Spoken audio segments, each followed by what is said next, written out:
नमस्कार, मैं नंदराम पालीवाल, सहआचार्य राजनीति विज्ञान, बाबू शोभा राम राजकीय कला महाविद्यालय अलवर। आज हम इस वीडियो में उदारवाद विचारधारा के बारे में चर्चा करेंगे कि इसका क्या अर्थ है, इसके क्या लक्षण है, इसका विकास कैसे हुआ। तो पहले हम चर्चा करते हैं उदारवाद से तात्पर्य। उदारवाद के अंग्रेजी पर्याय लिबरलिज्म की उत्पत्ति लैटिन भाषा लिबरलिस से हुई है, जिसका अर्थ है स्वतंत्रता या स्वतंत्र व्यक्ति से संबंधित। अतः उदारवाद की संकल्पना स्वतंत्रता के विचार के साथ निकट से जुड़ी हुई है। मूलतः लिबरल विशेषण ऐसे व्यक्ति या सिद्धांत के साथ लगाया जाता है जो व्यक्ति की स्वतंत्रता का समर्थन करे। यह स्पष्ट कर पाना कि उदारवाद क्या है बहुत कठिन है, क्योंकि यह कोई निश्चित विचारधारा नहीं है और ना ही किसी विशिष्ट विचारकों से बंधी हुई है। इतना नहीं, यह किसी एक कालखंड से भी जुड़ी हुई नहीं है। वास्तव में यह एक व्यापक विचारधारा है। यह एक निश्चित जीवन दर्शन है जो पूर्णतः मानव प्रवृत्ति पर आधारित है। इसमें सामान्यतः वे सभी विचार सम्मिलित हैं जिन्होंने एक और प्राचीन काल की शासन की निरंकुशता का, चाहे वो किसी राजा की हो अथवा किसी वर्ग की हो, मध्य युग की सामंतवादी शासन व्यवस्था का तथा चर्च के अधिनायकवादी विशेषाधिकारों का विरोध किया। दूसरी ओर व्यक्तिवादी दृष्टिकोण का समर्थन किया, लोकतंत्र और आदर्शों को स्थापित करने का पूरा प्रयास किया तथा सामाजिक हित को सर्वोपरि रखने का उपक्रम किया। ऐसी स्थिति में उदारवाद का निश्चित अर्थ प्रतिपादित करना कठिन प्रतीत होता है। प्रोफेसर हैरोल्ड लास्की ने लिखा है कि उदारवाद की व्याख्या करना, उसकी परिभाषा देना सरल नहीं है, क्योंकि यह सिद्धांतों का समूह न होकर मस्तिष्क में विचार मात्र है। उदारवाद को समझने के लिए हमें कुछ व्यक्तियों को समझना आवश्यक है। जैसे पहला है, यह अनुदारवाद का विलोम नहीं है। यह सही है कि उदारवाद विशेष रूप से इंग्लैंड में प्रचलित अनुदारवादी दृष्टिकोण की विरोधी विचारधारा रही है, जिसने सदा परिवर्तन का समर्थन किया। इंग्लैंड में स्थापित अनुदारवाद सुधार व परिवर्तनों का विरोधी था। वह राजाओं, सामंतों व चर्च के अधिकारियों के विशेषाधिकारों की रक्षा का प्रतीक था। किंतु उदारवाद ने सभी क्रांतिकारी परिवर्तनों का पक्षपोषण किया। वह व्यक्तिगत स्वतंत्रता का प्रतीक बन गया। अमेरिका और फ्रांस में क्रांतियों का वह पोषक था। अतः उदारवाद को अनुदारवाद की विपरीत विचारधारा समझा जाने लगा। वस्तुतः भ्रांतिपूर्ण है। उदारवाद ने आधुनिक युग के समाजवादी एवं साम्यवादी विचारकों का भी विरोध किया है, जबकि ये विचारधाराएं भी क्रांतिकारी परिवर्तनों में विश्वास रखती है। उदारवाद व्यक्तिवाद का पर्यायवाची नहीं है। कई बार उदारवाद और व्यक्तिवाद को एक दूसरे का पर्यायवाची समझ लेते हैं, जो कि गलत है। अधिकांश लोग यह मानते हैं कि व्यक्तिवाद उदारवाद का न केवल अभिन्न अंग है, बल्कि उसकी आत्मा है। यथार्थ में उदारवाद को व्यक्तिवाद का पर्याय मानना भूल है।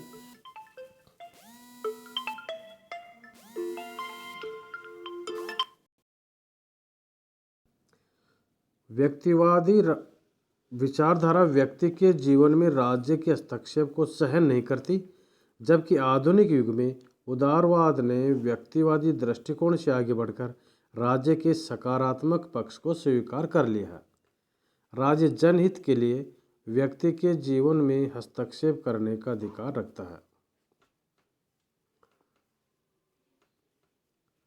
अगला, उदारवाद और लोकतंत्र पर्यायवाची नहीं है। कतिपय विद्वान लोकतंत्र को उदारवाद का पर्यायवाची मान बैठते हैं, जो तर्कसंगत नहीं है। यह सही है कि दोनों में घनिष्ठ संबंध है, किंतु दोनों कदापि एक नहीं है। उदारवाद का आधार स्वतंत्रता और वह केंद्रीकृत शासन का विरोधी है, जबकि लोकतंत्र का मूल आधार समानता है। साराटोरी ने भी कहा है कि उदारवाद का संबंध राजनीतिक पराधीनता, व्यक्तिगत पहल तथा राज्य के स्वरूप से है, जबकि दूसरा लोकतंत्र समानता, सामाजिक एकता तथा कल्याणकारी नीति से संबंधित समस्याओं के प्रति संवेदनशील है। उदारवाद लोकतंत्र तथा व्यक्तिवाद का सम्मिश्रण। सही मायने में उदारवाद लोकतंत्र तथा व्यक्तिवादी विचारों का सम्मिश्रण पाया जाता है। एक राजनीतिक सिद्धांत के रूप में उदारवाद को दो विभिन्न तत्वों का मिश्रण, इनमें एक लोकतंत्र और दूसरा व्यक्तिवाद। इस प्रकार उदारवाद लोकतंत्रीय शासन प्रणाली को उचित मानता है, लोकतंत्रीय आदर्श इसको मान्य, और दूसरी ओर यह व्यक्ति को अपने व्यक्तित्व के विकास के लिए पूर्ण अवसर देना चाहता है। उदारवाद सामाजिक कल्याण की उपेक्षा नहीं करता। व्यक्ति को साध्य मानने वाला उदारवाद सामाजिक हित की उपेक्षा नहीं करता।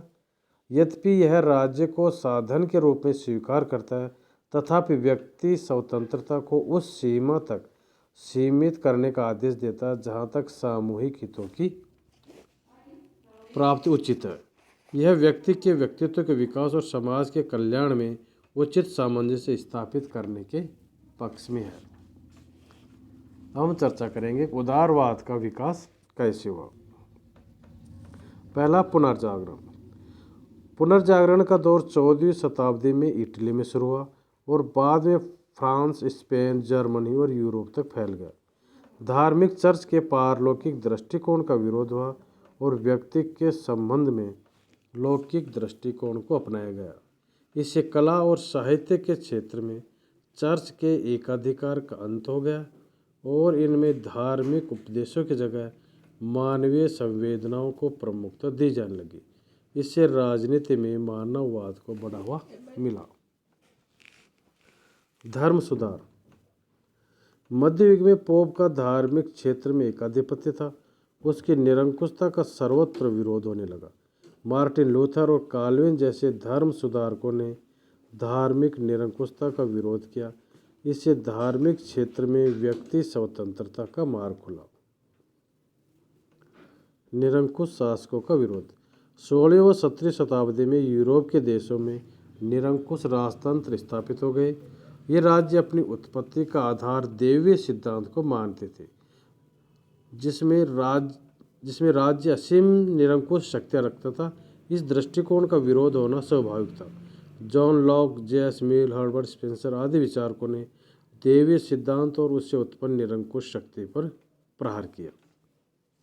औद्योगिक क्रांति। 18वीं शताब्दी में पश्चिमी यूरोप में औद्योगिक क्रांति आई।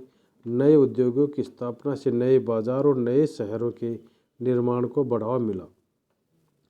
नई तरह के कला कौशल और शिक्षा की आवश्यकता पैदा हुई। उद्योग और व्यापार के क्षेत्र में नए अवसरों का द्वार खुल जाने के कारण एक नए मध्यम वर्ग का जन्म हुआ, जिसने सामंतवाद पर आधारित विशेषाधिकारों को चुनौती दी और मानव मात्र के अधिकारों, स्वतंत्रता एवं समानता का नारा बुलंद किया। उद्योगपतियों का एक वर्ग विकसित हुआ जिसने आर्थिक क्षेत्र पर नियंत्रण के साथ साथ राजनीतिक क्षेत्र पर भी नियंत्रण स्थापित करने का प्रयास किया। यह धनी वर्ग अधिक धनवान बनने लगा। इन पूंजीपतियों ने उन समस्त नियमों व बंधनों का विरोध किया जो अधिकाधिक संपत्ति प्राप्त करने में बाधक थे और धीरे धीरे यह मान लिया गया कि व्यक्ति के आर्थिक जीवन पर किसी प्रकार का नियंत्रण नहीं होना चाहिए। हम चर्चा करेंगे उदारवाद के मूल सिद्धांत या लक्षण। इससे पहला, सार्वजनिक कल्याण। उदारवाद सार्वजनिक कल्याण की भावना से ओतप्रोत है। यह औद्योगिक क्रांति से उत्पन्न स्थितियों से मानव मात्र का हित चाहकर सब जन सुखाय एवं सब जन हिताय की भावना को बलवती करता है। नागरिक स्वतंत्रता। उदारवाद नागरिक स्वतंत्रता का प्रबल पोषक है।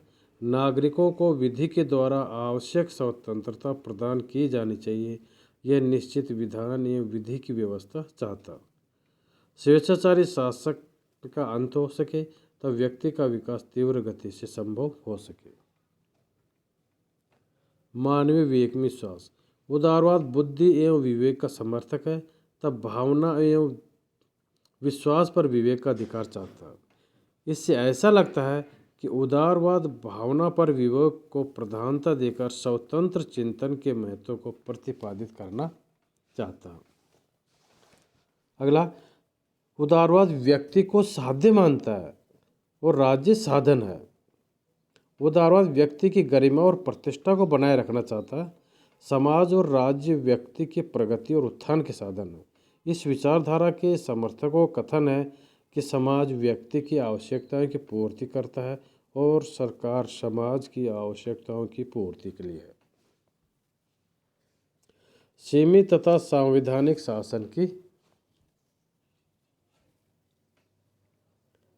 समाज में क्रमिक परिवर्तन की अवधारणा। आधुनिक युग का उदारवाद क्रांतिकारी उपायों के स्थान पर समाज में क्रमिक परिवर्तन करने की अवधारणा प्रस्तुत करता है। मार्क्सवाद सामाजिक परिवर्तन लाने के लिए क्रांति के माध्यम से संपूर्ण सामाजिक व्यवस्था को बदल डालने की बात कहता है। इसके विपरीत उदारवाद संवैधानिक उपायों से धीरे धीरे सामाजिक व आर्थिक परिस्थितियों में इस प्रकार परिवर्तन करने का पक्ष प्रस्तुत करता है जिससे श्रमिक वर्ग सहित संपूर्ण दुर्बल वर्ग का कल्याण हो सके। आर्थिक स्वतंत्रता। उदारवाद व्यक्तिगत संपत्ति का समर्थक है तथा राज्य को आवश्यक कर ही लगाने चाहिए। प्रत्येक व्यक्ति को अपनी इच्छा अनुसार व्यवसाय करने, संपत्ति अर्जित करने तथा खर्च करने का अधिकार होना चाहिए। राज्य को आर्थिक क्षेत्र में कम से कम नियंत्रण और हस्तक्षेप करना चाहिए। अगला, रूढ़ियों और परंपराओं का विरोध। उदारवाद व्यक्ति को प्राचीन रूढ़ियों और परंपराओं का दास नहीं बनाना चाहता। परंपराएं चाहे कितनी अच्छी हों, किंतु उनकी अंधभक्ति का उदारवादी विरोध करते हैं। प्राकृतिक अधिकारों की धारणा में विश्वास। उदारवादी कुछ प्राकृतिक या नैसर्गिक अधिकारों को मानते हैं जो जन्म लेते ही व्यक्ति को मिल जाते हैं। जैसे लोग ने जीवन, संपत्ति और स्वतंत्रता को प्राकृतिक अधिकार बताया है और राज्य को इनकी रक्षा करनी चाहिए। राजनीतिक स्वतंत्रता। उदारवादियों के अनुसार सरकार का निर्माण यह विघटन जनता का अधिकार है। सत्ता का अधिवास जनता में होता है तथा जनता को अपने शासक चुनने का अधिकार होना चाहिए। लोकतंत्र में विश्वास। आधुनिक उदारवाद अन्य शासन प्रणालियों की अपेक्षा लोकतंत्र को उत्कृष्ट शासन प्रणाली मानता है। लोकतंत्र में शासकों को आसानी से बदला जा सकता है तथा लोकतंत्र जनता के अधिकारों एवं स्वतंत्रताओं की रक्षा करता है। राज्य का उचित हस्तक्षेप। आधुनिक उदारवाद राज्य के उचित हस्तक्षेप का विरोधी नहीं है। लोक कल्याण एवं सार्वजनिक हित की भावना से राज्य द्वारा पूंजीपतियों एवं शोषणकर्ताओं पर प्रतिबंध लगाए जा सकते हैं। राज्य द्वारा मजदूरों के हित के लिए उचित विधियों का निर्माण किया जा सकता है। कल्याणकारी राज्य की व्यवस्था। आधुनिक उदारवाद राज्य के कल्याणकारी स्वरूप को स्वीकार करता है। पूंजीवादी अर्थव्यवस्था के कारण उत्पन्न श्रमिकों के शक्तिशाली वर्ग ने अपनी आर्थिक व सामाजिक परिस्थितियों में सुधार की जोरदार मांग प्रस्तुत की। दूसरी ओर मार्क्सवाद पूंजीवादी देशों के श्रमिकों को हिंसक क्रांति करने की प्रेरणा दे रहा था। इस परिस्थिति को सुलझाने के लिए 20वीं शताब्दी के विचारकों ने राज्य के कल्याणकारी स्वरूप का प्रतिपादन किया। अब उदारवाद द्वारा राज्य के सकारात्मक स्वरूप को स्वीकार कर उसके माध्यम से दुर्बल वर्ग के आर्थिक व सामाजिक कल्याण की योजना प्रस्तुत की। धर्मनिरपेक्ष राज्य। उदारवाद धर्मनिरपेक्ष राज्य की संकल्पना में अगाध श्रद्धा रखता है तथा राज्य का कोई धर्म नहीं होना चाहिए और व्यक्ति को धार्मिक बंधनों में नहीं जकड़ा जाना चाहिए। धन्यवाद।